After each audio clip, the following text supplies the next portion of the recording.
Welcome back to everybody's favorite show, Generational Sports. Hosting, as always, your boy Anthony.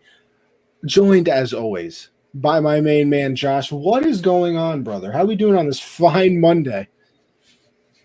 It was a productive day, man. Work was dead, so I came home and Okay. cleaned up the backyard. Made it all nice out there. It's a beautiful day too, so it's been a great day. You know what? We love to hear it. And, even though Josh didn't ask me, my day was fine. Connie, how was your day, man? Oh, I'm now really, this. I'm very interested as to how your day Oh, was. yeah, I think you were. Listen, yeah, I told you before we went on, but, played a little golf today. That's why I got the little, tomato vibe going on. But, like I said, like I also told Josh, I am just awful. And I mean terrible. What's going on there, Perry? So I'm hoping that, but hey, listen, here's my hope. Ready? That I got my last bad round out before I Mm-hmm. go down on vacation and play. Oh yeah. So, maybe I'm going to go down there and hit some nice ones right down the fairway. I mean, don't get me wrong, I had the occasional solid hit, but everything, it was a disaster today. It I'm gonna was a like, Connie. I'm disaster. I'm I'm very sad that it's gonna be next week. Gonna be the first show in 44 episodes that Connie and Josh are not there. Like I mean, one of the two I is not know. there. I was thinking about that, but hey, you know what? Hey, If look, look at I'm this gonna give beard him. though, bro. It's the patches are filling in. Oh, It it's doesn't it's look as beefy. scruffy. It's It's beefy. I'm on my James Harden beard. I want it. I want the James Harden. But yeah, listen, I've been doing, not to pat myself on the back here or anything, but I've been doing 3 pods a week for about 3 months, 4 months now. So I'm taking a little vacation. Round of applause. Well deserved. I Well think you're deserved. being sarcastic, but I'll I'm accept it. not. I'm not. Great work, man. Great work. Very proud of you. You know what? I appreciate it. Very proud. But yeah, let's get into it because as you guys know, we'll get into the ads a little bit later, but let's get into it, Josh. So I'm not gonna lie here. Korean You didn't watch Zombie. it. You didn't No, watch it. I did not watch it. Not a second of it because I actually had to go to a surprise party for my cousin's 30th birthday. So I was Hey. there, a little drinking going on, 21 Legal. these Legal. days. Connie's Yeah, 21. Yeah. legal. I'm Connie's 21. 21, so hey, I can say things like that now. Um, yeah, doing a little bit of that, and we didn't get home until about 10:30. I caught, the last quarter and OT of the Nets game, but I didn't see any other sport. I didn't even watch my Yankees. That's how you know I was busy. But how was it, Josh? Honestly, Tell dude, me all about the fight. I saw your tweets, and I'm upset that I missed it because you said 3 straight knockouts to start it, and then I saw you tweeting out the live score updates of who you were giving rounds to. So tell me all about it. I want to hear. yeah, it was way more entertaining than I thought it would be. Like I was gonna stop watching it as soon as the Nets game started, but the fights were just so good that I kept it on. He's growing though, At least he was aware of the fight. He was following my tweets on it, so at least he was Listen, it's following not. up Listen, there. Clayton. It's not like I don't want to. I was just a busy man on Sunday. Surprise. You can't miss a surprise 30th birthday. Oh no. But I mean, dude, there were 4 straight like knockouts, and 2 of them were first round knockouts. It was just some very impressive fights from some fighters I honestly had no idea about, except for Matt Brown and Lima, and I was surprised at the. Come on now, the dog's going crazy, but it was very impressive fights. And Zombie versus Ige, Connie, I guess we're tied up now in UFC predictions Okay. because I took Ige and you went with Korean Zombie. And Korean Zombie, I first, I think Ige probably won the first round just because Zombie was just not active. He wasn't really doing anything. He was just kind of testing it out, seeing how the fight was going to go. And then he just dominated him for the next 3 rounds, countered everything perfectly, kept him at distance. Every time it got to the ground, the ground finished on the ground because Zombie did not let him get up. And then the 5th round, Ige made a little bit of a comeback, but just not enough to make up for those 3 rounds where he got dominated. But I mean, I haven't seen Zombie fight too much because he's one of the bigger fighters, so he doesn't fight as often. But I mean, he looked really good, and I hope he fights someone like Max Holloway next, because I think if he can fight like he did this past weekend against Holloway, that could be a show. Listen, Clayton, once again. Well, this is, first of all, this comment's not true because let me tell you something. There is nobody that I've ever met that is better of finessing their way out of, getting out of, homeworks and assignments than this guy. I'm a professional. I graduated high school doing it. I got my associates in community college doing it. And let me tell you, I'm going to get my bachelor's doing it as well because, handed in an essay about 4 weeks late. Still accepted it. So, hey, I want the Hawks to win so much. Hey, HG, make sure you stick around. We're doing a lot of basketball today. We're just going through the quick UFC stuff, and then we're diving head first in the basketball. So you stick around, HG, because I like you bring some knowledge to it, and I thoroughly enjoy it. But continue, Josh. Yeah, I mean, it was a really good fight. I expected a lot more out of Ige, especially because he's been coming up in the rankings a little bit, and I think this fight would have really put his name on the map, not necessarily for a title fight, but to fight someone to get a title fight, maybe. But he just didn't have it in him that night. It's just a reach. I've never seen a reach advantage work so well for somebody the way it did Zombie. I mean, he used a jab perfectly. Anytime Ige was in range, he used it, and Ige would try to counter with a right or something, but he didn't have the distance for it. So it was a good fight, though, still, even though Ige got worked for about 15 minutes in the middle of it. It was still a pretty good fight outside of that. I expect Zombie to get another big fight, and then if he can, dominate like he did Saturday, I think he has a shot at a title fight. All right. Well, we're going to find out. We are going to find out, Josh. I appreciate your synopsis of the fight night. And we'll go to our UFC 264 prediction. Now, once again, Josh, you're going to have to fill me in on these cards, and I'm going to do my best to guess. But, hey, I've guessed my way to a lot of things in life. In fact, I've guessed my way onto a show. We're only going to do the last – come on, dude, get your ball. We're only going to do the last 5 fights just because I think they're going to be the best of the night, obviously, and the other ones I don't have too much knowledge on, so I don't want to pick those. But the first fight we're going to predict Sugar Sean O'Malley versus I don't care who's Luis Smolka. Yeah, I'm also going with Sugar Sean. He's been on a tear lately. I just like him. So, yeah, he's a beast. Josh, let me interrupt you really quickly.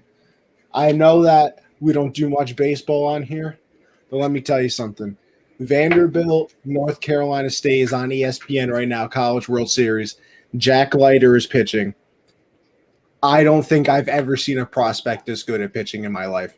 I mean, just to put it out there, he threw a no-hitter, and then the next game threw 7 no-hit innings, and then the game after that struck out 8 of his first 9 batters.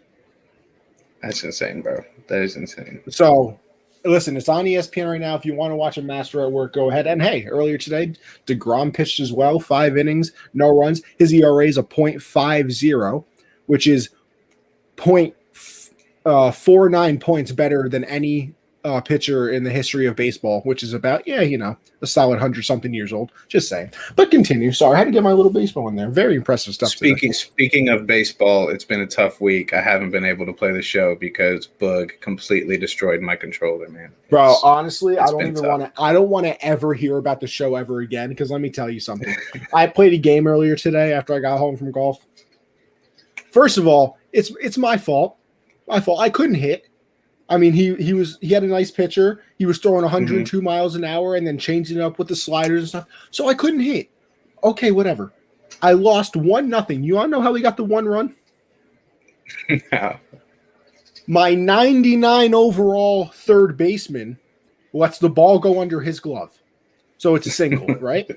Then he puts in a pinch runner, steals second and third. I have 2 outs. My 99 overall first baseman can't make a catch on a pop fly running backwards. It hit off of his glove. Error. 2 errors. And I lose 1-0. 2 errors to lose. That's tough, bro. I saw your Yankees got triple play to end the game. I bet you're happy to see that, bro. The third one of the year. Tied for the most by a team has ever committed or done. Yeah. And it's only not even the All-Star break yet. Hey, Clayton, okay. Mariners swept the Rays. I don't know. Does that mean you're a Mariners fan? I bet Clayton's a Cubs fan. I put my money on it. Listen. No, I bet Clayton's like a Pirates fan or something. Well, I hope not. I pray that he's not for his sake. The next fight, I don't want to be disrespectful and get these two names wrong, so I'm just going to go off their first names. I haven't done my homework on these two fighters, but Irene is 12-6 and Yana is 14-5. So that's all the information we got on these two fighters. So who you going with? I'm absolutely going with whoever has the better record. Well, is 12-6 or 14-5 better? No, 14-5. I just couldn't remember her name. Or it's all right, his name or her name? Her name. They're females. Her name, that's what I thought. Yeah, I'm going with Irene just because I like that name way better. I'm going with Irene. Okay. Hey, listen. I wouldn't want to fight someone named Irene. Hey, I mean, it's a fair point. Next fight, we better pick the same person. Tai Tuivasa versus Greg Hardy. Yeah, I'm not picking Greg Hardy. Yeah, Tuivasa is going to win for two reasons. We don't support women abusers around here. This is very good get point. Out. And also, I don't think I've ever seen a worse fighter on the ground than Greg Hardy. It was embarrassing the last time I saw him fight. He was dominating on the stand-up. Second he got to the ground, it took 5 seconds. He was done. He got ground and pounded and lost. But the next fight is a really good fight because this could lead to who fights Kamaru Usman. So Gilbert Burns versus Stephen Wonderboy Thompson. I'm rolling with Wonderboy Thompson. I think it's going to be a great fight, though. I think Burns has a really good chance. I think Wonderboy is going to be moving around way too much for him, and he's just not going to be able to land as much as he normally does. Get my sub, GD's boys. Great work. Hey, listen, we try. We really try out here. I'm going to go with Wonderboy too, only because I watched a Joe Rogan podcast episode with him, and I really liked him. He's a real cool dude. Yeah, no, cool as hell. It was fun. It was funny. He was talking about him getting knocked out. He was like, bro, I had never gotten knocked out. And then, like, he was always over my head. And then I get knocked out in front of all of my friends. And then, of course, the main event, McGregor versus Poirier. I think we might have made our predictions last time Monique was on here. I think I took McGregor by KO in the second round. I'm going to stick with that. Listen, I'm going McGregor too. I refuse to pick against my mans. Yeah. He's lost a step. He's lost a step, but I think he did for a second. That's what I'm saying, because I think it's because he just didn't care Ball, anymore. I mean, bro, when you're selling your whiskey company for like $100 million, I don't really think you want to get punched in the face too much anymore. No, so I mean, Bald Connor was not the Connor we all know. He's got his hair back. But I wouldn't be surprised. I wouldn't be surprised if Poirier knocked him out again, because Poirier he's not the same fighter Connor fought the very first time. We saw that in the second fight, and he's got those hands, bro. What's going on there, Matt? Always tuning in. How we doing on this fine Monday? Listen, living the dream, as they say. But yeah, I gotta go with Connor. That's the most entertaining fighter that I've ever seen. Yeah, just because of everything he does. All right, but with that being said, that'll do it for the UFC predictions. And we're going to do a quick little NFL thing because I find this very funny. Josh says in the Google Doc, not my words, his, can we please stop with all the mini camp updates? It's fucking mini camp. And you know what, Josh? Few words, big message. Because let me tell you something. This might be a surprise. I completely agree with you. Mini camps, training camps, pro days, all things. Even combine. I mean, I'll accept the combine. Combine's annoying too. I mean, yeah, it's annoying. But who the fuck cares that Tua threw 3 picks on 7-on-7? Who cares? It's 7-on-7. You know how many picks are thrown in 7-on-7? They're all passes, and you can always almost tell who's it going to. Like, who cares? Because the following day he threw 6 touchdowns, and they reported that too. Who cares? It's mini camp, bro. This is not going to translate to regular season. Tua probably threw 40 passes in 7-on-7. He's never going to do that in a game. I just hate it. It's so annoying. If anything, I'll take the preseason Like I'll Yeah. I'll accept preseason results, but I'm sorry. And I love football as much as the next guy, probably more. I just don't care about mini camps at all. It's I Like don't know why the there's literally updates like this year are no, just no, no. It's not even that. It's that it's like this year or anything. It's that people are always like, "Oh yeah, the season really starts now because we got the mini camp up." Are you serious? Really? Jesus, dude. Well, what are we going to see in mini camp that I can't see in the preseason?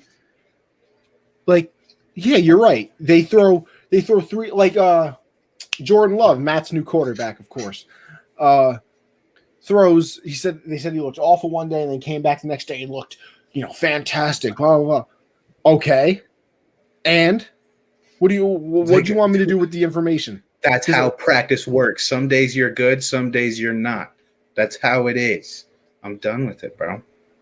Like, I'm done with it. I'm with you on this one. I find it incredibly stupid. But it's all right. I'm done with it, bro. I'm just done with it. Josh's opinion on NFL offseason is the only valid opinion allowed. The dynasty community exploded on a clip of Michael Carter catching a pass in camp. Who cares? Exactly. Because here's the other thing too. It's not like in some of these camps you have your number one wide receiver up against your number one corner. Like sometimes you really got your number one corner or your number one receiver up against some no name who isn't making the team, and they'll make a one-handed catch in the back of the end zone. And oh my God, we're going to see a lot of this during the regular season. Yeah, I heard that about N'Keal Harry too. We were going to see that a lot during the regular season. He made some great catches in the back of the end zone. Yeah, don't care. Didn't ask.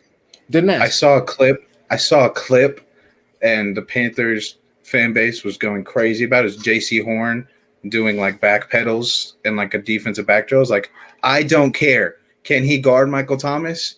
Can he? Can he shut down receivers? I don't care that he can backpedal and twist his hips right now. I saw that in college. I don't care about him. I don't care. Can he guard people? Stop hyping these clips up. You know what? We're not doing any more hyping because I refuse, and we're going to move on to the NBA. Now, let me tell you something. I'm real sad. I am. Bucks eliminate the Nets in 7 games. A great series. Now, listen, I know some people are upset, including, you know what? This is another great point. Just one last one. Do we all forget these guys are professional athletes in shorts?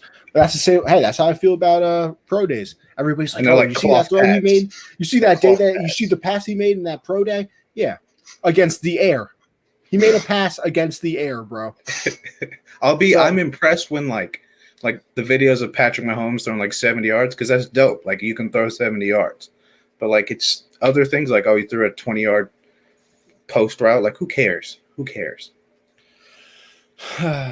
Whatever. But listen, there's quite a few people probably in the betting world, and hey, if you aren't in the betting world, mybookie.ag, USA 100 doubles your first deposit. Just saying, who are very disappointed that the Nets are eliminated. I'm sure a lot of those future bets are now coming out of the bank account. But what were your thoughts, Game 7, and just the series in general?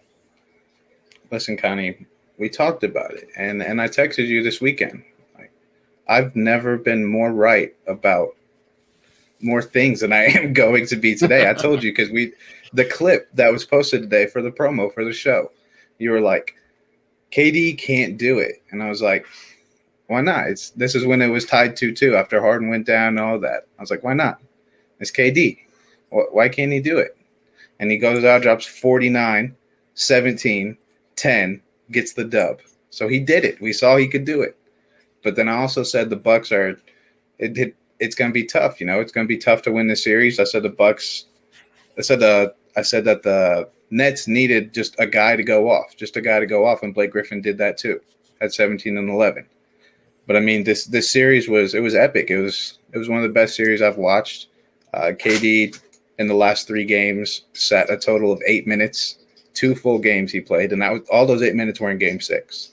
Played 2 full games, Game 5 and Game 7. It was insane. I mean, it was wild. Yeah. KD can't do it all. KD did all he can in that Game 7.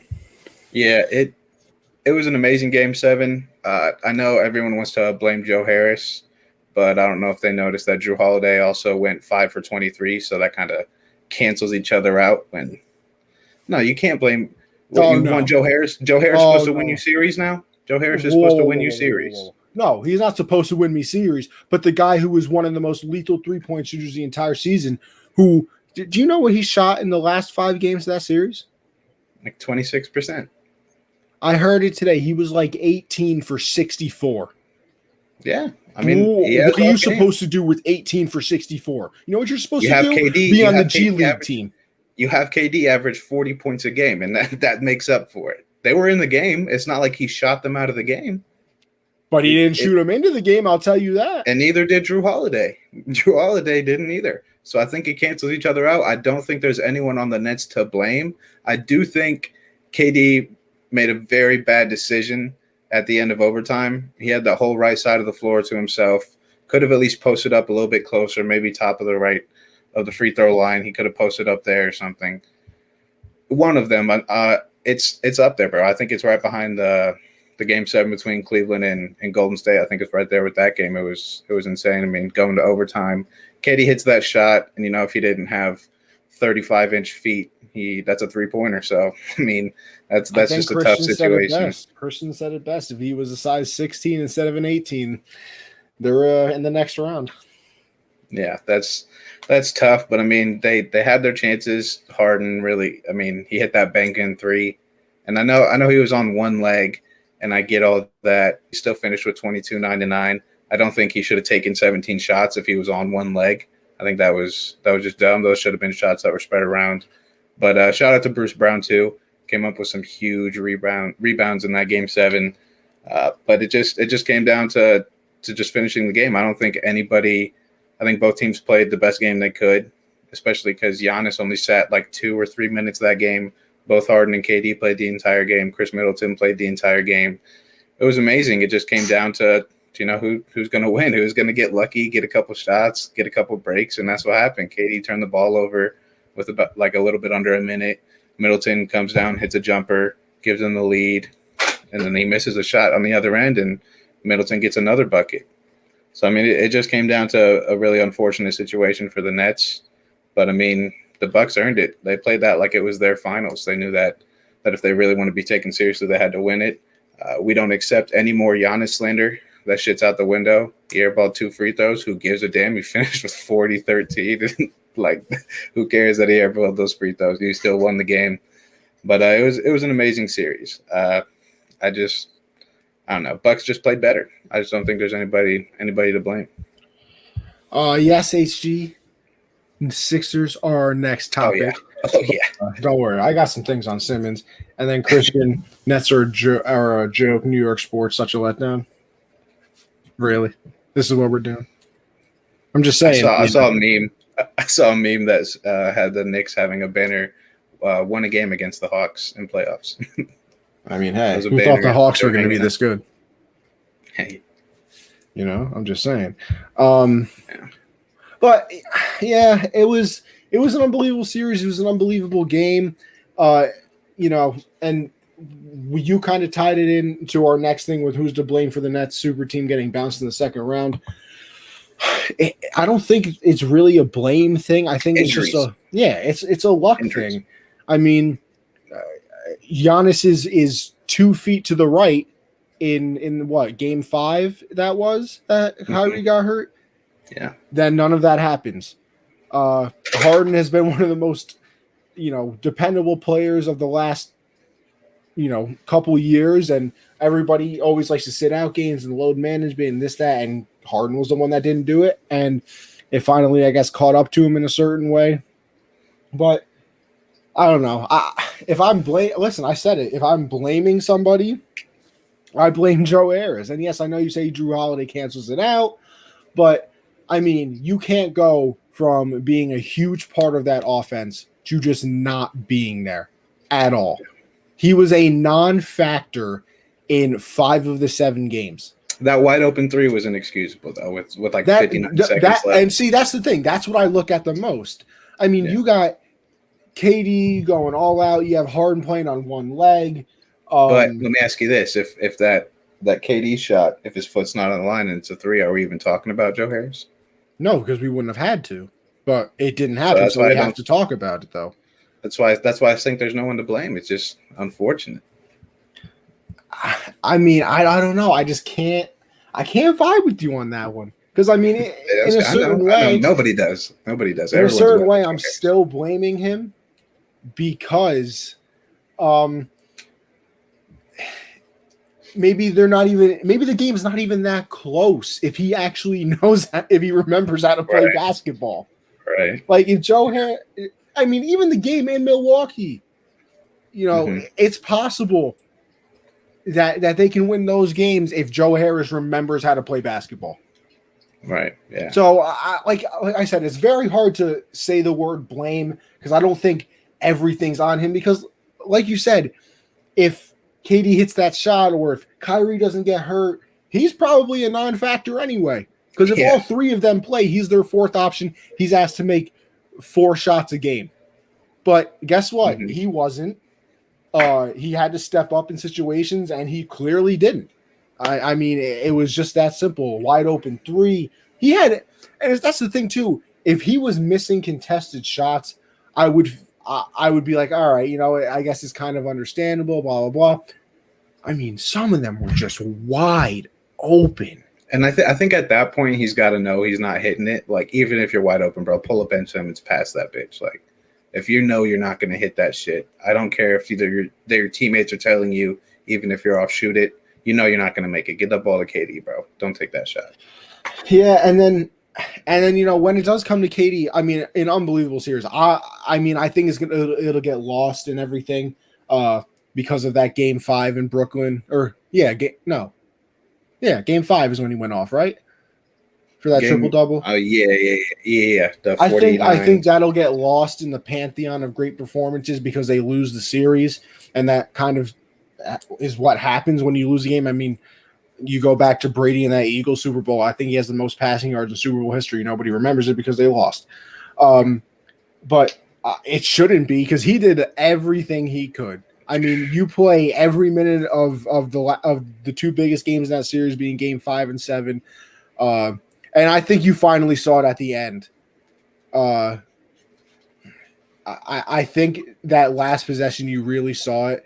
I'd rather be 0 for 30 than 0 for 15 because that means you stop shooting, you lost confidence. Dion. Shout out Dion Waiters, bro. Go. I mean, it's valid. I mean, you got to hit eventually, right? But I think you finally saw it at the end of that game where KD gives it to Harden, and KD's probably like, "Yo, I'm spent right now. Like, I have James Harden on my team, so it doesn't matter. I can just give it to him." And then Harden passes right back, and then KD's like, "Oh shit, I don't have Harden. Harden can't do anything." I mean, you saw it. He had no burst. He couldn't really, he wasn't James Harden. He wasn't. It was just that simple. He made that, like you said, he made that step back 3 that he had absolutely no idea was actually going to go in. Yeah. And then I think KD was just gassed by the end of that game. I really do. I think that's what it comes down to. If he had any time to sit, and here's the other thing too. If you want to look at it this way, and I didn't know it until after the game because it just skipped out of my mind. I didn't know that they had a timeout. Yeah, that was a big conversation too. I mean, I after seeing the play, you see he's getting stifled, and even if he wasn't, having trouble, getting past him, obviously because it has a wide open lane to the basket, you don't call the timeout. But why wouldn't you call the timeout maybe after Middleton hits the shot, and then you can at least give KD just the timeout to rest, and maybe he gets a little energy back. Because wasn't that when Brook Lopez caught it in the corner and didn't realize there was like 2 seconds on the shot clock and it was a turnover? No, that was the end of regulation. That was the end of regulation? Yeah. Okay, so it was a fast break then when KD got the ball? I think no, I don't think it was a fast break. I think they missed it. I think the Bucks missed a shot. They got the rebound. They brought it up court. I think there was like 20 seconds left. Harden. The only time you don't call a timeout when it's like a clutch situation, like we make the shot here, we win, or we go home, is when you're on a fast break and you have a shot to get an easy bucket. other than that, you call the fucking timeout. You call the timeout because if you don't, then you don't know what looks you're going to get defensively. You don't know what the matchups are going to look like. You can't get into your sets because you don't have a full shot clock to get into something like that. You get the ball in our best player's hand and you go. And especially because you got guys like KD, if you can get him screens, you get him a couple screens off of passing. You take we that saw it at instead. the end of regulation when he made that shot. Yeah, and I mean, also, like it's KD. I think it was bad shot selection. I think absolutely. it looked like he was trying to do exactly what he did at the end of regulation, and that was an insane shot to hit the first time. If he would have hit it, you want to know what I really think it was? Huh? And seriously, I think he was so drained from playing so much that he was like, no, not even that.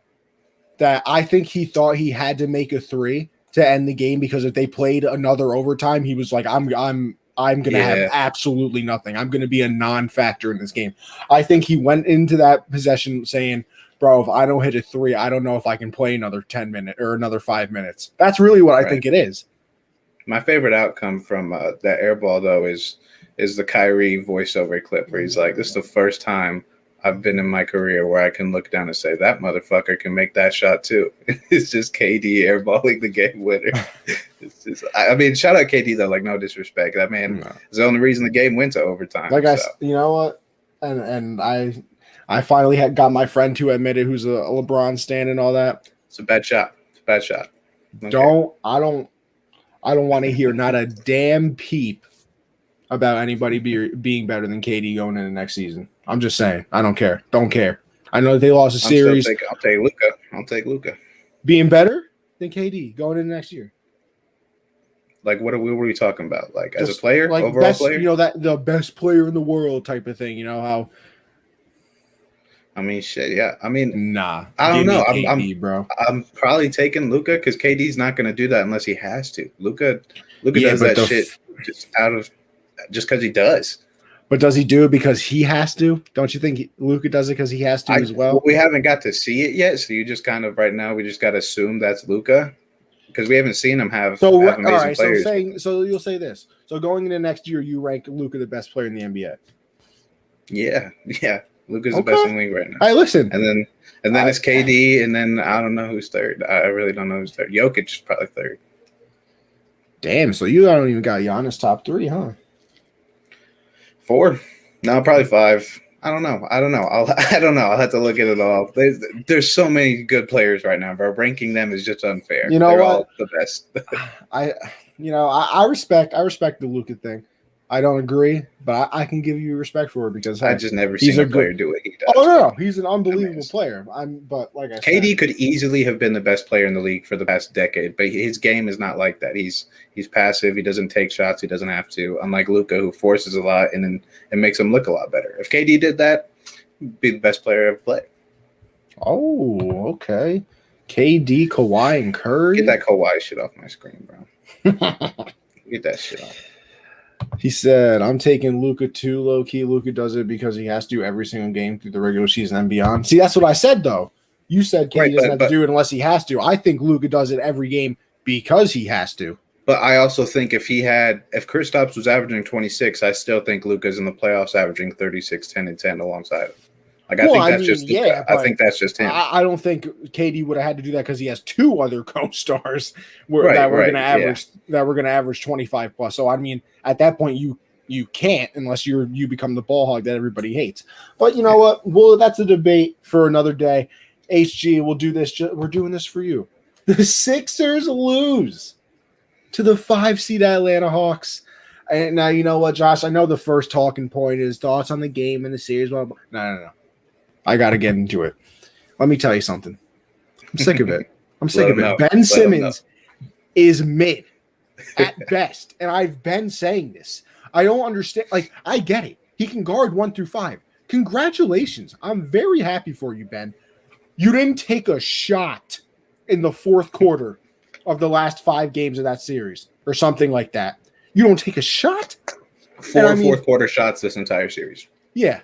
And it's not like he didn't have shots. We obviously saw it. You passed up a wide open layup to literally pass the ball. You can't make, and here's my thing, ready? This is where I really don't understand the people that like Ben Simmons. I know he can guard, right? But Josh, let me tell you something. If I can't shoot a three, if my mother's life was on the line, and but I can drive, get into the paint and finish very easily, blah, blah, blah. But I also can't make a free throw. So you literally have one way of scoring. And it's only driving to the basket. And he's scared to do that because then he might have to shoot free throws. And exactly. So you know what you are? You know what you are, Josh? What? Useless.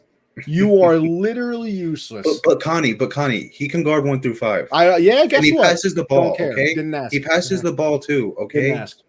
Okay, don't care. He passes the ball. Yeah, you want to know? Listen, Josh. Hey, listen. You might be a little bit smarter than me on this NBA stuff. Has a game ever ended 2-0?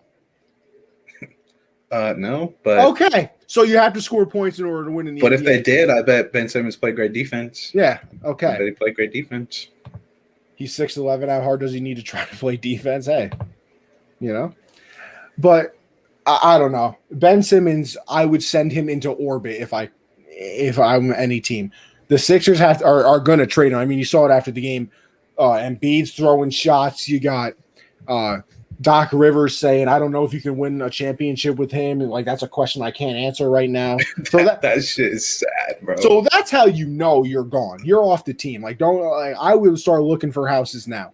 But you know what, Josh? Here's my other thing too. And maybe this is just because I guess I'm considered a Ben Simmons hater, whatever. I'll gladly die on that hill. I don't know a single team that he fits on. I don't. I'm gonna say this before I get into Ben Simmons. I think he can still be a productive player on the right team. I'm gonna say that before I rip into him. He's got the yips, bro. He's if you go back and watch his summer league highlights, he's shooting mid-range jumpers, pull-up mid-range fadeaways. But now that shit's funny. I have not seen that video. Yeah, that shit is funny. It's literally what Ben Simmons does. I don't know if you watched the game between the Hawks, but he drove baseline. No, I watched. He drove baseline, had a wide open dunk, and because he was scared he might get fouled. I saw the play. I watched it. Yeah, and that's him just being scared, man. That's what it needs to be. He can't be your point guard. He can't be out. I mean, he can be a type of point guard, a type of Draymond Green, Jokic type of situation where he doesn't have the ball in his hands 24/7, but he can have it at some times. He can run your offense a little bit, but he cannot be.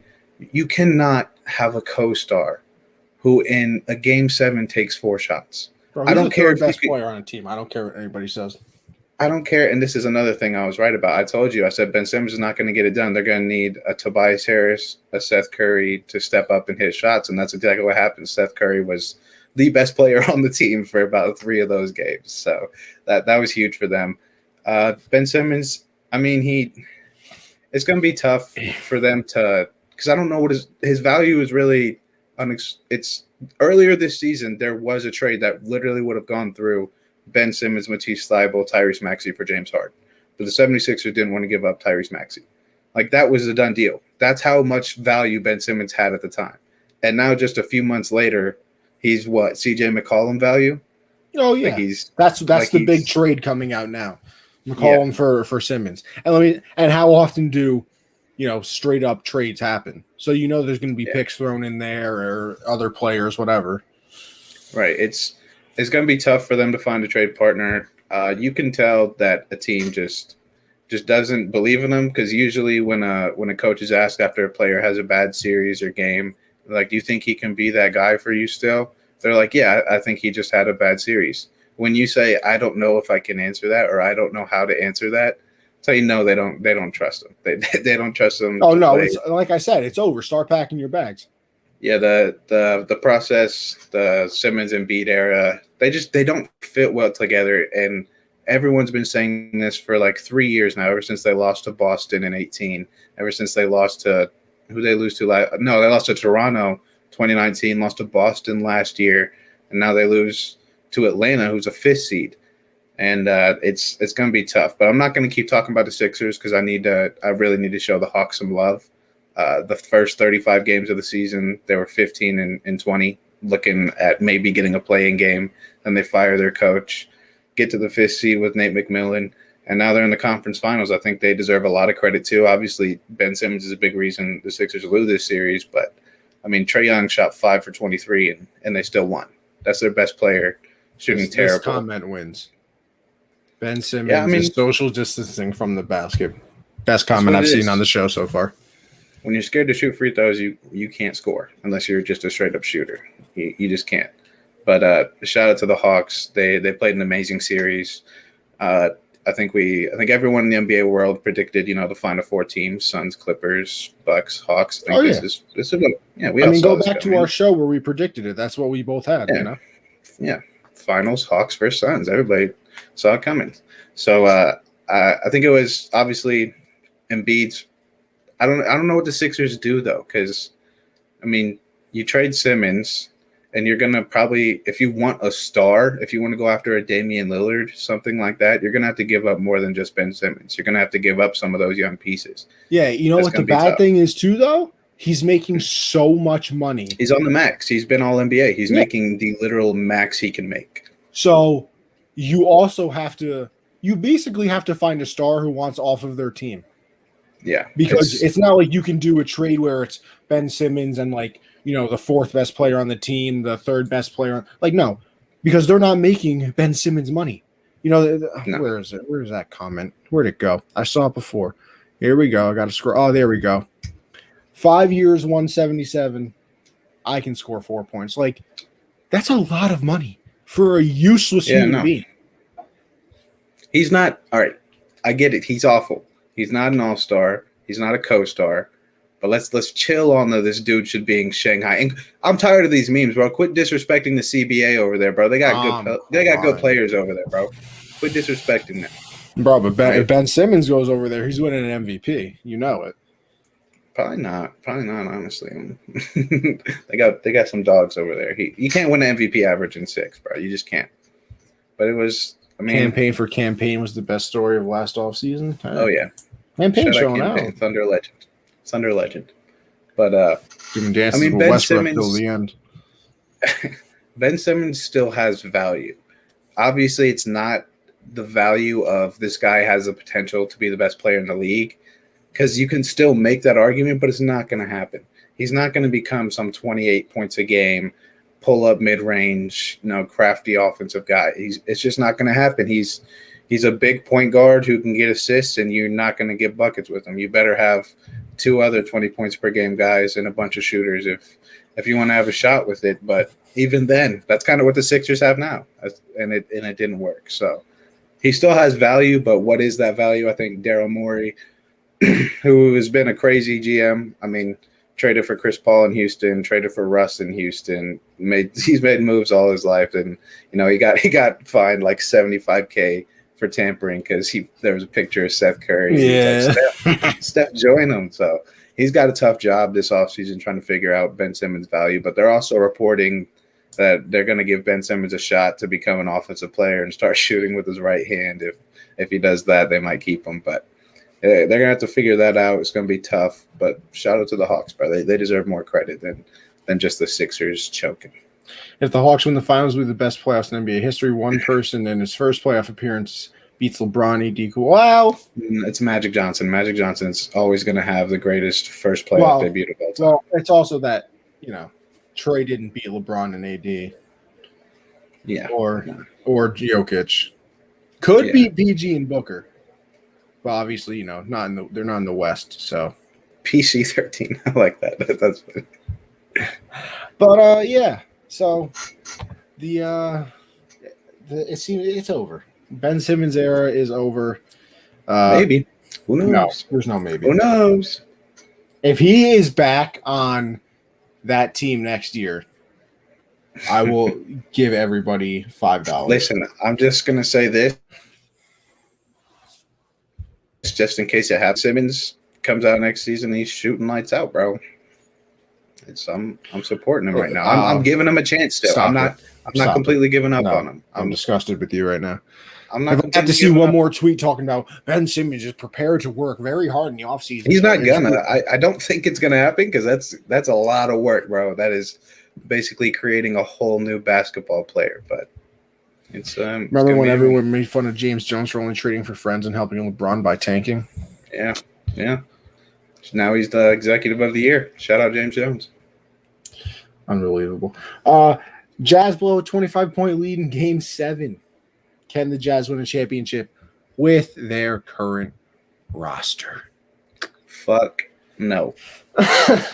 I'm done with Rudy Gobert as a 3-time defensive player of the year. Okay, why the fuck did Terrence Mann, the 48th pick in the draft last year, drop 39 on your head, bro? Why did he do that? If you take Gobert out of the paint, it's the easiest to score on. Like he can't do anything once you do that. Donovan Mitchell is literally playing the best basketball. He's out here dropping 39 in back-to-back games, keeping this team. And I don't even think he was healthy, by the way. Just throwing that out. No, he was banged up. But I mean, it's not just all on Gobert. I know he's getting a lot of hate. The Jazz's shot selection when they had that lead was awful. Just Mike Conley, pull-up three, Bogdanovich, pull-up three, Ingles, pull-up three. Like, they didn't take it seriously. They didn't try to secure that lead. It was embarrassing to see by the Jazz. This roster looks like it could be really good. I mean, they were the number 1 seed this year. They were up 3-1 last year. It's just they can't finish. This roster is not built to finish. Donovan Mitchell needs a co-star. Gobert is not a co-star. Mike Conley is not a co-star anymore. It's not going to happen with this roster. If you want Donovan Mitchell to stay after his contract, you got to get him better teammates. They're an okay team. You know, they'll get to the second rounds. They'll get you to the playoffs every year. You'll sell a lot of merchandise and all that, but you're not going to win a ring with this roster. It's just not going to happen. You lose 2 games where Kawhi wasn't playing. Zion, bro. No, that's for us, but we'll get to that later. That's for us. But it's just not going to happen with this roster. Terrence Mann. Shout out Terrence Mann though, because he was the man. But there's no reason he should have the same amount of points as Donovan Mitchell in the Game 7. If Paul George did it, I'm like, yeah, he's supposed to do that. But Terrence Mann is out there putting up 39. You're losing a 25-point lead where Kawhi isn't even playing. I was going to say, in a game Kawhi didn't play. Like, that is embarrassing, man. They got to blow it up. And shout out Quinn Snyder for having a good year as a coach. He's got to be gone too, bro. It's that team is not – you can have the 1 seed, but it's like what the Hawks did. They had the 1 seed with Jeff Teague and Paul Millsap and all them. They still blew it up because they knew it wasn't going to win anything. It's just not going to happen. They got to blow it up now. Yeah, I mean, I think you've kind of seen it that the roster probably isn't made for championships. Like you said, Rudy Gobert getting cooked out here. But he's, the defensive player of the year, so he's supposed to be so good. Donovan Mitchell pulled a KD. He literally did every single thing he could, and it wasn't enough because nobody else could help him. I mean, like you said, I think the Jazz, what annoys me about watching them, though, is like they're just so deep into the analytics that you're right. They're sitting there jacking up threes when you're up by 25. Like, all right, you're up to 25. Just play it smart now. Get easy baskets. Go to the rim. Like, anything but jacking up threes. Like, as that lead starts declining, don't you think you should say, okay, maybe we should turn the Jets back on here a little bit? Like, the minute it got to 15, I would have been like, all right, calm down. Yeah. I love guys like J.R. Smith and Lou Will and Jordan Clarkson because whether they're hitting or not, they're going to keep shooting, and the coaches are okay with that.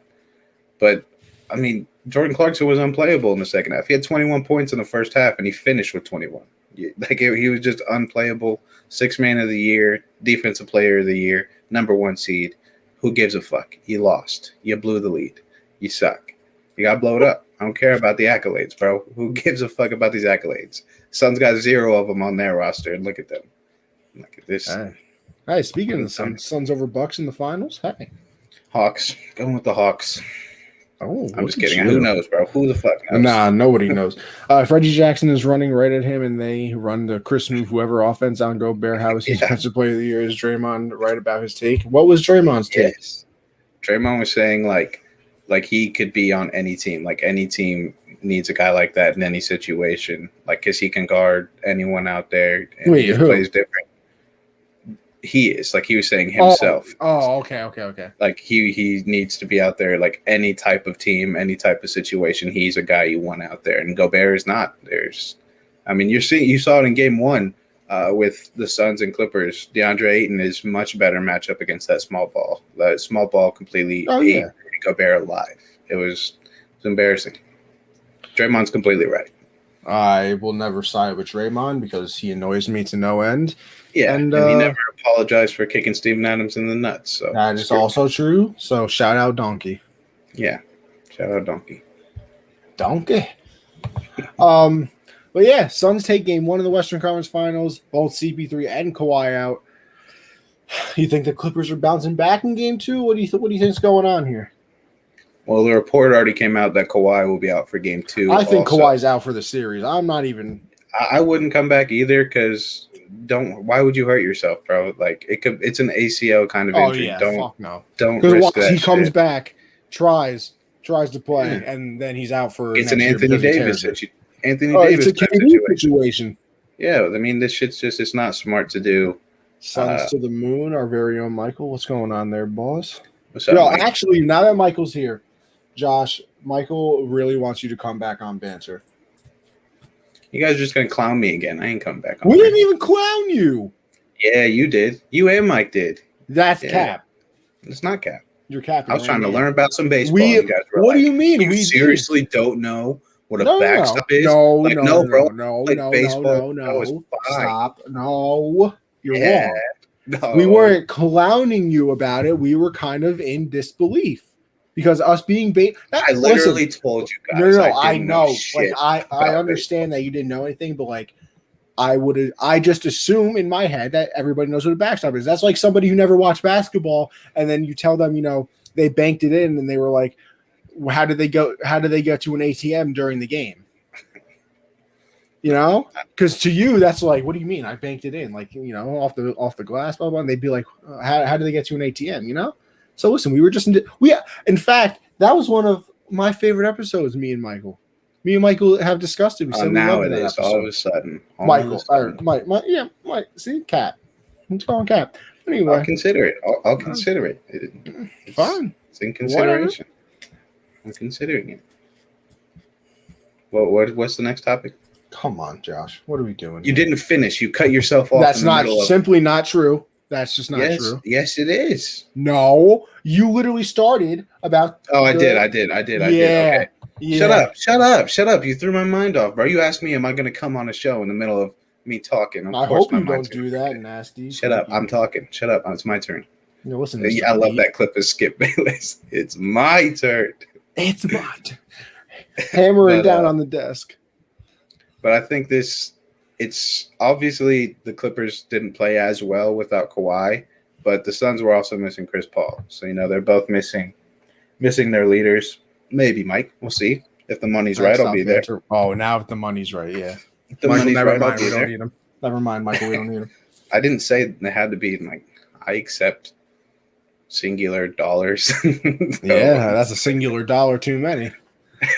But they weren't in the game late, but it just came down to the Suns. The Suns were hitting their shots and playing really good defense. I thought the Clippers were really settling at the end of the game for 3 straight possessions. Paul George was coming up and just hitting a pull-up 3. I think there's still a minute to go and you're only down by 5. You don't need to cut it to 2. You drive to the basket, you cut it to 3, and you play some good defense and hope they miss. But they just started settling. And the Suns they were ready to play. Shout out Devin Booker, his first career triple-double, and game 1 of the Western Conference Finals and had 40 points along with it. He really filled in for Chris Paul at that point guard role, along with Cam Payne, who a lot of people are going crazy. They were like, is Cameron Payne the best left-handed passer of all time? Shout out Cam Payne for his revival of his career. And also, can we quit acting like Chris Paul taught all these players how to play basketball? Dudes can hoop, all right? Chris Paul deserves a lot of credit for being a good leader and mentor to these players, but they know how to hoop too. But professional athletes, by the way. Yeah. And you can see that the big difference because the Clippers really hunkered down on that small ball against the Jazz, and very sad day. Yeah, But how NBA? How are you gonna mess up your scheduling like that? No basketball today. What am I supposed to yeah, watch? yeah, come Then on. again, Now. I am watching Jack Leiter right now strike out 8 of his first 9 batters again, so that's okay. But you could see the big difference between playing against Gobert and playing against Ayton. Ayton was not a slack on defense against that small ball. He was coming out, contesting shots on the perimeter, and doing a great job at it. And I think the Clippers really need to roll with DeMarcus Cousins. Keep Zubac out. Ibaka is sadly out with that back injury. DeMarcus Cousins had 11 points in 5 minutes and was playing some solid defense too. So I think he needs to stay out there. Use the small ball at times, when Aiton's out, but just don't. Just because it worked against the Jazz does not mean it's going to work against the Suns. They need to switch it up a bit, especially with Kawhi out. They're going to need to play some good defense. And when you have Marcus Morris guarding DeAndre Ayton, you're just asking for the ball to go down low and him to get posted. So it's going to be tough for them without Kawhi. But I do think they still have a shot. They just got to hit their shots and play better defense. I do think Ty Lue will make the adjustments, such as playing Rondo a lot more. I think he did really good down the stretch. He had like 7 straight points in like the last minute. Just he hit 2 threes. Like it was funny. Just because that's what Rondo does. Playoffs. It's playoff Rondo. That's what he does. But I think the Suns are going to take this series though. They just looked way too good out there. And without Kawhi, it's going to be very, very tough for the Clippers to win this. Josh, that was a absolutely great synopsis. Because let me tell you something. I was at work when this game was on. I didn't get to see too much. I tried watching it. Cutting a little fruit up. I sneak my phone out, put it up against a nice little box, and put the AirPod in. But I did not get. I didn't. Wow! I just had a stroke. I did not get to watch. Yeah, hey, listen, it happens. I talk a lot. Sounds like some Shakespeare stuff right there. I like that. Hey, listen, they do. I am a philosopher at heart. But yeah, I didn't get to watch too much of it. I'm looking forward to watching the series, though. Obviously starting this vacation, I'm gonna have plenty of free time. So, I'll be watching a lot of these games. Of course, I won't be able to talk to you about them, but maybe I'll hit up the chat. Make sure you're not ruining my show. But hey, I'm sure it'll be a fun series. I really hope that Chris Paul gets to play, bro. This man just cannot catch a break. Like when he was on the Rockets, they were going to win that series. He gets injured. We'd push the Rockets to Game 7 when he's on the Thunder. Dub. Because, Harden all of a sudden played defense and blocks a shot. He brings the Suns to the conference finals. Man gets COVID from once in a 3-generation pandemic. Like that was really, the only time in like a month that an NBA 2 months that an NBA players had COVID. Like just Chris Paul. Yo, shout out. Where's Cliff Paul at, bro? Yeah, bro. I thought they signed him or something. Yeah, I mean, hey, or Pris Call. Like, where's Pris Call? Yeah, or his son, bro. Just speaking of his kids, I saw Chris Paul out here making some TikToks. While he's recovering from COVID, he looks good. So Chris Paul, speedy recovery there, my guy. Get back on the court. It's very fun watching you. We'll move on from there. Boston Celtics trade Kemba Walker, 16th pick, a future second to OKC for Al Horford, Moses Brown, and a future second. Josh, are we feeling a fair trade here? It was to our I don't know if I said it. It was to our OKC Thunder. So Yeah. I think it helps both sides. I love Kemba. I love watching him in college. Shout out to him.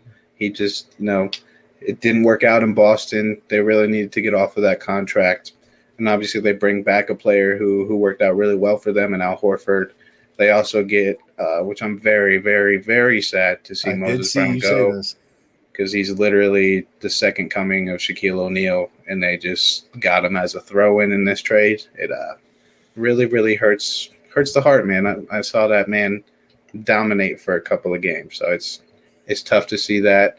But obviously we did it because we get the pick. I think it's pretty clear that Kemba doesn't really fit our timeline for the situation we in. Hey. Yeah, listen, let me tell you something. Hey, post some TikToks on the account and when you're on vacation, bro. Yeah, I mean, it's not like you have the access to the TikTok account either. I That you could don't. do the same You thing. never sent me That the is login. so. You Mhm. never sent me the. Listen, you can talk the rest of the but show. I think that Kemba is. It's pretty obvious that we're eventually going to flip him. I could see it being similar to the Chris Paul situation, where we let him play with us for a season, and kind of revive him a little bit, increase his trade value, and then eventually flip him for more picks because that's what Sam Presti does. But I'm also very curious to see what we do because we have players like we have Shea, we have This is Lou Dort, awkward. we have Darius Baisley, we have Teo Maladone, we have Poku, and some other players that are going to be on the roster and getting minutes next year. And we have probably seven first round picks this year. So I don't see us drafting 7 players and keeping 7 players. I think there's another trade that'll happen eventually. What else should I say? I think it's gonna. I think we're gonna find a good situation for Kemba. I like having him on the team though. Maybe he can help out Shea a little bit, mentor him. I think it really helps the Celtics though. They shed I think about 20 mil on their cap, getting Al Horford back as well. But now they have like 3-6-6 centers along with Moses Brown. So it's for Connie. Are you what I just say? What I just say? You just want to roast me. I you just heard want to you. roast me. Just get it over with. Just get it over with. It says, "What's the login for the TikTok?" And I said, "Let me look." And then I said, "Well, the @ is Gen Z Sports." Hey, by the way, go follow us on TikTok if you haven't already. Go follow. And then the password is right here, which obviously I can't say on live, but I never gave it to him, right, guys? Lies. Score one for Connie. I'm upset because I feel because he came to an agreement. Well, he played really well for us when he first got here. He was playing really well, and then I think he had an agreement with the team that he'd like be in the building and help the young guys out, but he wouldn't have to play, and they'd work on a deal that he really enjoyed. So I am sad to see him go because obviously he had an impact on Moses Brown, who wound up being a beast for us, but now they're both gone. I'm not super sad to see him go. I've seen. Listen, Clayton, when you've seen the players in our organization leave, you're okay with an Al Horford getting traded. It's okay to see that happen. Yeah, I'll survive that. But Josh, now you did bring me to tears on the timeline, though. I saw that little picture you quoted of, the last season that Russ and KD and Harden played together. Unbelievable. Can we just not? I'm so happy I didn't like basketball when that happened. It was a tough time, man. I was about 12 years old. I literally didn't even care about. I told you when the first time I ever saw that picture, I thought it was photoshopped. I thought people were talking about yo, imagine if this happens, and then I had to be told that he got traded. So it's a tough life. How many Hall of Famers have left the Thunder? Let's see, we got KD, Russ, Harden, PG, Melo. It's 5 of them in the past, 5 years? I'm not counting Melo. Melo wasn't really that relevant for us. He should have been. He came off a year, he was averaging 24, averaged 16 for us. Hey, CP3. Still Hall of Famer. CP3. That's 6. That's 6. That's in the last 10 years, bro. Yeah. That's since 2016, man. That's since 2016. Yeah, that's if you're not counting hard. I could throw up right now. So you know what I'm going to do right now? Move on. Because listen, I don't even think Kemba's going to play for us. They're gonna all of a sudden they're trading Kemba Walker. They're like, let's see, who needs a point guard? New York. Hey, I don't mind that. It's not bad. Better than Elfrid Payton. What does Elfrid Payton do? Nothing. Somebody answer that question. Nothing. Which is why he played for 2 minutes a game and then would go back on the bench where he belonged. It was cool seeing him play when he had that wild hair. Yeah, that weird ass hair. But now it's like you don't even got that. Yeah, now you bald basically. You're just taking away Derrick Rose's minutes. What are you doing? We spit on that. Mavericks fire their GM. Rick Carlisle hit the Diddy Bop as well. Listen, what do the Mavs need to do to make sure Luka stays? And let me tell you something very easy. Very easy. Just get him somebody to play with. Anybody but the most overrated player in basketball history, maybe. Kristaps Porzingis. I don't care what anybody says. Never that special. Unicorn my ass. He can't be on the. Yeah, I could be a unicorn too if all I had to do was play 4 games a year. And then in the playoffs, average like 5 points. You want to talk about Ben Simmons doing nothing? Kristaps is useless too. At least he shot it. I mean, yeah, he shot it. Did it go here? It didn't matter when he did, but he shot it. This is also a very valid point. The Thunder are playing 2K. That is just very, very true. But I listen. Just get him a co-star. Anybody, find somebody. There has to be somebody out there who hates their life on a team. I know. Well, actually, we'll talk about this in a little. Well, actually, I'll bring it up at the end of this. I think it's tough to get a co-star for that team right now because you have so many players on that team that you really want to keep there. Like, I don't think Maxi Kleber is anything special, but they are in love with them. I don't think Kristaps is anything special, but I bet they keep giving him I don't a think they're chance. keeping Kristaps because I think Luka hates him. Right, but you don't just want to give him away either. You paid him a lot of money. Well, yeah, of course. Yeah. Right. So, but then you have to also look at who wants him. Like who wants Kristaps? It's got to be a team that is also trying to get rid of a player. And I don't know any teams out there that are also trying to get rid of a bad contract and a guy that has underperformed other than Ben Simmons. And that's a stupid trade because Luka is the main ball handler. And if you're going to have Ben Simmons, you'd want him to be your ball handler, which is just, it wouldn't work. So I think it's going to be tough to do this. I think they've already made a lot of mistakes. That guy that Mark Cuban hired, some gambler dude, Luka apparently doesn't like him. They fired the GM, who Luka apparently had a good relationship for. And for a coach who's been around for a really long time, one of the best coaches of all time, to have a generational player on his roster like Luka and to willingly step away, that's how you know there's some big problems in that organization that he knows about. Well, I thought Luka didn't like. I think Luka doesn't like Carlisle though. That's what I thought. He likes the assistant coach more, but it's not that Rick Carlisle was fired. Like, he chose to leave. He told Mark Cuban, "I'm out," and for him to do that, you know there's really bad shit going on in Dallas. Maybe if Portland decides to blow it up, but that's also if they don't go after the Ben Simmons trade. Because I also don't think that's a co-star either. By the way, I think that's a I don't think. I mean, that's a person. He underperforms in the playoffs, and he's a shooter. But I think it's going to be tough to turn him into a co-star. But I know this is a past topic, but Simmons and picks for Bradley Beal. Why would Washington do that? Yeah, I wouldn't do that. Beal is a loyal guy. Unfortunately, he's going to be one of those lifers with Washington, which is sad to see. Well, also they have Russ too. So, like, what do you do with Simmons? I wouldn't want to see that as a. Actually, I'd want to see that. I want to see Ben Simmons and Russell Westbrook on the same team. I want to see how that would probably be unwatchable.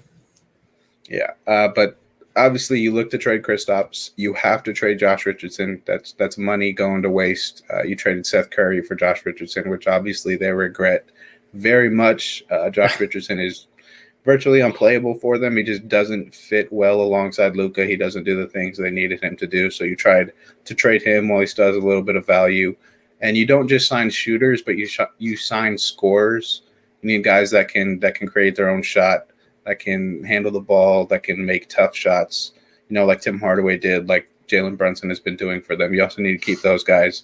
And then if Luka wants his little brother to be the head coach, you fucking do it, bro. You get him the coach he wants. Oh, yeah. Whatever he wants, dude, because you've already messed up a lot in his early years of his career. So you get him whoever he wants as the head coach, and you pray. You just pray. You pray that Luka signs that supermax this offseason and doesn't take his ass somewhere else like Milwaukee. God, I would still love to see that. Yeah. That'd be so nice. It really would be. All right, but we'll move on to our final topic of the day. And you know what? This one actually annoys me. It really does. Zion's family says they do not want him in New Orleans. If he is traded, what team is the best chance to get him? Now, listen, I'll skip over that second part for right now. Bro, you've been in the league 2 years. Shut up. I'm sorry. Like, I understand. player movement. They control their careers. In the NBA, they can do it more than literally any other sport. It's been 2 years. What do you mean they haven't surrounded him with anything? What are they supposed to surround him with? His time? Why would he waste his time? Lonzo's gone. Ingram doesn't like it there. They're probably both going to be gone. Why would he waste his time in New Orleans when he's already seen Chris Paul hate his life there and request a trade? He's already seen Anthony Davis hate his life there and request a trade. He's seen LeBron waste a decade in Cleveland. So why didn't he refuse it? Because they were going to take him either way. The trade already happened with Anthony Davis. They're going to take him either way. No, but I'm saying you refused to go. I don't think anybody in the NBA has ever tried that. Well, and you know what? I don't know how it would work. I don't know how that would work. But I think Zion. Why waste your time there, bro? Like, they're not going to do anything for you. Lonzo's gone. Lonzo's not coming back. Your partner that's going to throw you all those oops, he's gone. Your co-star, Brandon Ingram, he's already verbally said he doesn't want to be there either. They have Eric Bledsoe. That's who you're going to spend the next decade with. It's Eric Bledsoe and Jackson Hayes. I'd hate my life too. I want to get out of there too. How long is his rookie contract? He's still got like 2 years, I think, and I think there's team options on there or something. All right. Well, the team but then he's restricted, so they match anything that any other team offers, and they keep him. Like that's what's stupid about rookie contracts and shit like that. But I think he tries to force his way out of there because I don't want to see all NBA talented players waste their time on teams like this that aren't going to do shit for them. I hate that. Like situations like KD. Very different because we did shit for him. Obviously, we traded Harden, which sucked, but we gave him a co-star. We gave him great supporting players. It just didn't work out. But situations like when LeBron was in Cleveland where a team does nothing for you, you got to take in your own. This is what I'm saying, bro. I'm going to give you my trade destinations. My first one, New York, because I really want to see RJ and Zion reunite in the NBA. I think that'd be beautiful. Boston, just because I think they'd get the best return from, well, probably the second best return from. They'll probably get Jaylen Brown in that deal. And then OKC, bro. You want 36 first-round picks? Take them. Give us Zion, bro. Also, Dallas. Luka wants out. We got all the first-round picks in the world, baby. Come and get them. I think it'd be dope. Bro, you see, honestly, I feel like I would trade more first-round picks for Luka than I would for Zion. Absolutely. But, I mean, if Luka's untouchable to the point where he doesn't even going to request a trade, whereas Zion his family is already starting to complain. It's not going to be too long until he starts complaining.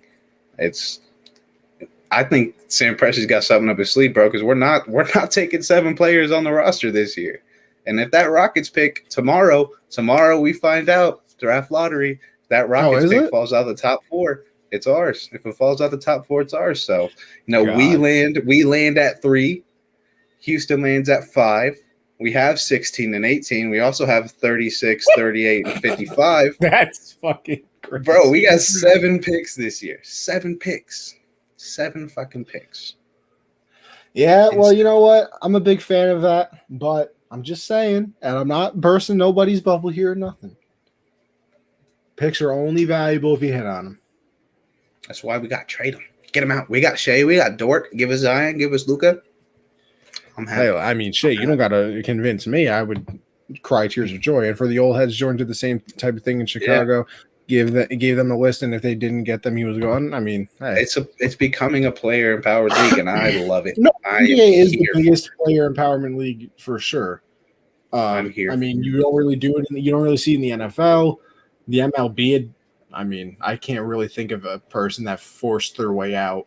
It's usually the team wants to trade them because they don't have the money like they used to. So it really is an NBA thing. And hey, it's beautiful. They can do it. They can do it because fuck these billionaire owners that play 2K all day. Fuck those guys. Most of the owners are scumbags. But I mean, it's because one player can change everything, so they have the power to say, listen, I'm leaving. Praying for the Timberwolves pick is 4th. We Warriors. I'm assuming. Yeah. If it falls out, it's the Warriors. Also, Ben Simmons trade that I really, really like. Swap him for D'Lo. Swap Ben Simmons for D'Angelo Russell. What's he on the Wolves, right? Timberwolves, and then they get the first pick. I'd be interested to see a lineup of Cade Cunningham, Anthony Edwards, Malik Beasley, Simmons, and Cat. I think that's a playoff team. If Simmons plays the four, in my eyes, Cade Cunningham is that guy, and I really hope he winds up in a Thunder jersey. Honestly, I just need Ben to play anything but point guard. Because, like you said, he can still be on the floor because he's a good defender. He can play. Like, I don't know. Like I said, I wouldn't touch Ben Simmons. Shout out to the Grinch with a 10-foot pole. I'm just saying. A big reason for the MLB is losing popularity is because of lack of movement. I mean, I wouldn't really say that there's a lack of movement in the MLB, though, because the trade deadline, you see so many people change teams because, their team is bad. There's a team that's actually good. So I wouldn't say that. Listen, there's the reasons the MLB is losing popularity. I won't blame you on that. But then again, I think viewership is also up this season. I'm just saying. And it's mostly due to pace of play and all the stupid stuff that the MLB does. And Pablo Sandoval, bro. On that note, I'm done. But yeah, I think that's the show. I appreciate everybody for tuning in. Had the comments jumping off today. Had some fun conversations as we always do. Shout out Carl Nassib. Also, shout out Carl Nassib. Oh yeah, why is that? He came out as gay today. Took a lot of balls to do that. Oh yes, that's who it was. Shout out Carl. I knew that sounded familiar. Yes, shout out. During Pride Month, right? Still? Yeah. Yeah. So yeah, shout out Carl Nassib. First active NFL player to ever do it. Because I mean, there was Michael Sam, but he was garbage. So that's tough to do, bro. In a league like that's in the tough. NFL, where you're supposed to be, all big and tough, shut the hell up. But yeah, shout out everybody for pulling up. LeBron's going to play until Bryant's first season, sign a minimum deal with Bryant's team. That would be fun. I do believe that happens. He's gonna just buy whatever team. Listen. Nah, you know what's gonna happen? I got it figured out now. Bronny gets drafted by the Jazz because D Wade's part owner in it, and then LeBron goes to the Jazz. See? And Chris Bosh becomes the GM. Listen. All I'm saying is, if that happens, I want my credit. I want my credit when it happens. Pablo Pinch ran in the MLB this year. Have you done that yet, Connie? Hey, listen. Yeah, Connie. Have you done that? Listen, I can't pinch walk. So look at me. Pablo's the scariest man coming to the plate you've ever seen, bro. Scariest. Shout out everybody for pulling up. Like I said before, mybookie.ag, US 700 doubles your first deposit. Hey, listen, HG. I feel bro. Everybody's gone, bro. Well, I'm going on vacation leaving. as well. So, hey, but HG, you enjoy your family visit, okay? You make sure you I'm have going fun. on vacation too. Fuck it. Hey, I gave you the option. I told you. You can take the vacation with me or replace me. You chose to replace me. Keep it moving, bro. We gotta keep moving. Job's not finished. US 700 doubles your first deposit. RXM, RXM-USN. Save 10% on your entire order. They got the premium CBD creams over there. Teespring shop, teespring.com/store/unwrapped. Check it out. We fund all of our merch through there. And then the Patreon account, $1, you support the squad. $5, you get access to the Discord chat, where we've been very hot with the bets recently. 10% off that store, and entered into an Amazon gift card giveaway. And then the $10 tier is everything I just said, except the 10% discount goes to $20, and you're entered into our signed memorabilia giveaway each month. Josh, what do you have for the people before we go? Yeah, follow me on Twitter at Jolin_4. Make sure you subscribe to the YouTube channel. No, don't. And subscribe to the YouTube channel, Generational Sports. Tune in Monday. We'll have hopefully a couple people on here replacing Connie. We're taking applications because he's gone. He's out. He's kicked to the curb. So if y'all are interested, make sure you hit me up. Tune in Monday, 7 p.m. Eastern. For me, what is this? Start the Emmanuel Calise for a Diamond Card campaign while you're on vacation. Join the squad. Hey. Listen, my Diamond Dynasty team in my MLB The Show, though, unbelievable. As for me, Gen Z Sports for the pod, Anthony Conover _ on Twitter, my personal, where I'm tweeting out all my sports takes. Listen, I won't be here for the next couple of weeks. Josh is taking over with whoever he can find to try to replace all this. I don't think it's possible, but he's going to try. So I won't be here, but hey, tune in. Make sure you guys keep the show afloat for the kid while I'm gone. These ad reads gonna be tough, bro. I'm not good at those. You better start practicing in the mirror. Shout out to mybook.com slash /RX/RXpatreon.com. marijuana. But yeah, so Gen Z Sports, obviously Josh will be back next Monday. We on the hard count, me and CJ, we are taking the little vacation. CJ's taking the vacation with me. And then Michael on Backstop Banter, that is Thursday. I think he's having people fill in for me as well. So like I said, my 3 shows, I have full faith in my co-hosts as much as I give shit to them. We got you. It'll still be all right. Do it for comedy. Yeah, I'll be, I get back from Carolina on the 9th. So listen, I will, well, let's see. When will be my first show then? What day is the 9th? What day is the 9th? Let's see here. The 9th is a Friday. So my first show back will be this one on the 12th. Hey. So, hey, I will be back. We'll be recapping Connor's second round KO. Hey, I'm with it. But thank you, everybody, for tuning in. I will see you in a couple weeks. Josh will see you next week. Thank you for joining.